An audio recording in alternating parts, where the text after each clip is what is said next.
ಅಮರನಾಥ ಯಾತ್ರೆ ಕೈಗೊಳ್ಳುವ ಭಕ್ತರಿಗೆ ಅತ್ಯುನ್ನತ ಮಟ್ಟದ ಭದ್ರತೆ ಮತ್ತು ಸುಗಮ ತೀರ್ಥಯಾತ್ರೆಯ ಅನುಭವವನ್ನು ಖಚಿತಪಡಿಸಿಕೊಳ್ಳಲು ಸರ್ಕಾರವು ಸಂಪೂರ್ಣವಾಗಿ ಬದ್ಧವಾಗಿದೆ ಎಂದು ಕೇಂದ್ರ ಗೃಹ ಸಚಿವ ಅಮಿತ್ ಶಾ ಇಂದು ಹೇಳಿದ್ದಾರೆ.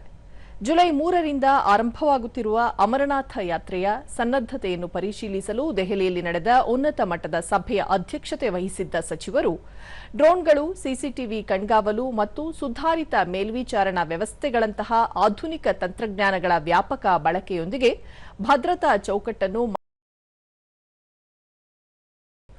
ಕೇಂದ್ರ ಸಶಸ್ತ್ರ ಪೊಲೀಸ್ ಪಡೆಗಳು ಮತ್ತು ಜಮ್ಮು ಕಾಶ್ಮೀರ ಪೊಲೀಸರ ಹಿರಿಯ ಅಧಿಕಾರಿಗಳು ತೀರ್ಥಯಾತ್ರೆಯ ಮಾರ್ಗದಾದ್ಯಂತ ಶಿಬಿರ ಸ್ಥಳಗಳಲ್ಲಿ ವ್ಯವಸ್ಥೆಗಳನ್ನು ನಿರಂತರವಾಗಿ ಮೇಲ್ವಿಚಾರಣೆ ಮಾಡಲಿದ್ದಾರೆ ಎಂದು ಮಾಹಿತಿ ನೀಡಿದರು.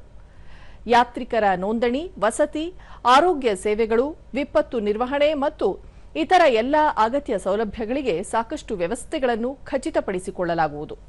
ಕ್ಯೂಆರ್ ಕೋಡ್ ಸಕ್ರಿಯಗೊಳಿಸಿದ ಗುರುತಿನ ಚೀಟಿಗಳನ್ನು ನೀಡಲಾಗುವುದು ಎಂದರು.